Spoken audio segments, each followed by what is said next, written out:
ನಂಗೆ ಗೊತ್ತು ಈ 90% ಕನ್ನಡ ಜನ ಈ ಫಿಲಂ ನೋಡೇ ಇರಲ್ಲ ಅಂತ. ಈ ಫಿಲಮ್ ಸನ್ನೆಸ್ಟ್ ಇದೆ, ಐ ಆಮ್ ಗಾಡ್ ಅಂತ. ಹೋಗ್ ಒಂದ್ಸತಿ ನೋಡಿ. ಇದೇ ತೆಲುಗಲ್ಲಿ ಒಂದ್ ಫಿಲಂ ಬಂತು ರೀಸೆಂಟ್ ಆಗಿ, ಗರ್ಲ್ ಫ್ರೆಂಡ್ ಅಂತ. ಅದನ್ನ ನೋಡಿ ಹುಡುಗ ಟಾಕ್ಸಿಕ್ ನೋಡ್ಲೇಬೇಕು, ಎಲ್ಲಾ ಹುಡುಗಿರು ನೋಡ್ಬೇಕು, ಮಸ್ಟ್ ಶುಡ್ ವಾಚ್ ಅಂತೆಲ್ಲ ಅಂದ್ರು.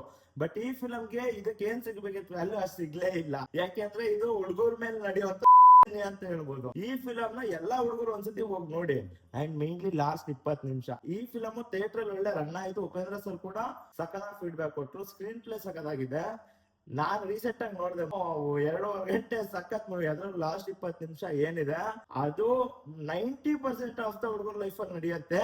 ಏನೋ ಮಾಡಕ್ ಹೋಗಿ ಏನೋ ಹೇಳ್ತೀರಾ ನೀವು.